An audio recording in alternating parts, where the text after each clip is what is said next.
కాగలడు మరో బ్రహ్మ.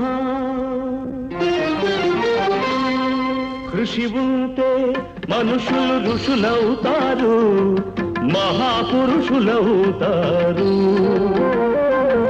తరతరాలకి తరగని వెలుగవుతారు, ఇలా వేడుకులవుతారు.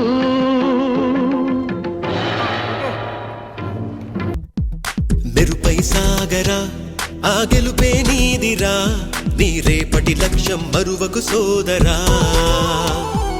నిప్పులు చిందినా ఏ పిడుగులు ఆపినా వెనకడుగే వేయక ముందుకు సాగరా. నలుదిక్కులు నవ్వుతూ ఉన్నా నలుపెక్కని సూర్యుడు నువ్వై, ఆ చుక్కల నేగిల దించే నీ శక్తిని యుక్తిగా చూపై. నటరాజై నువ్వు రాజై నీ గెలుపే నీలో.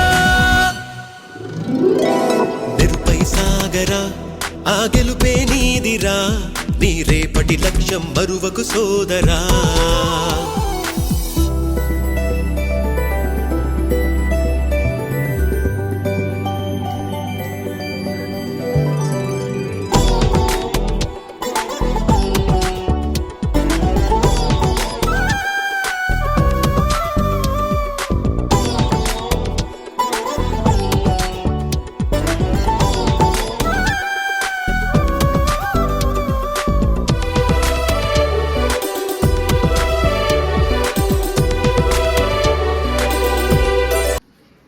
నేషనల్ హ్యాండ్ రైటింగ్ డే సందర్భంగా మన పాఠశాలలో నిర్వహించిన హ్యాండ్ రైటింగ్ కాంపిటీషన్స్, అందులో పాల్గొన్న విద్యార్థులందరికీ కూడా ముందుగా అభినందనలు, శుభాకాంక్షలు.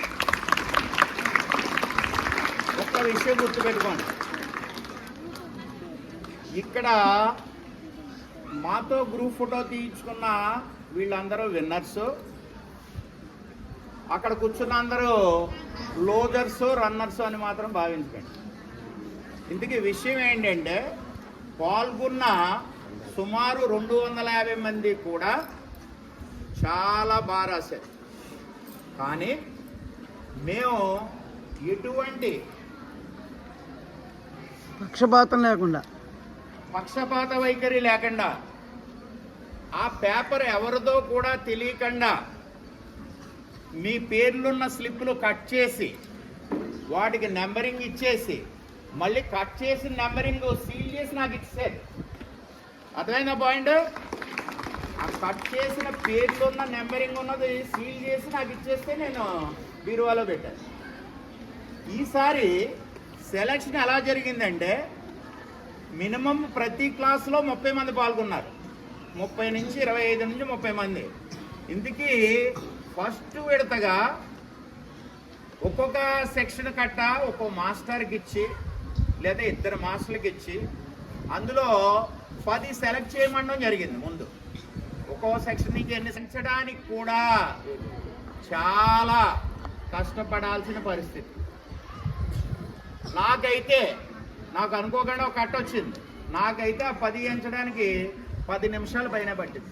మనం ఈ కండక్ట్ చేసిన మెయిన్ చిన్నోడి గారికి, జగన్నాథం గారికి పంపడం జరిగింది.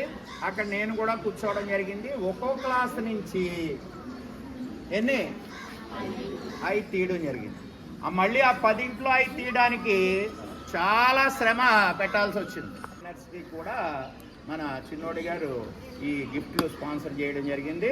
ఆయనకు మరొక మారు చప్పట్లతో అభినందించారు.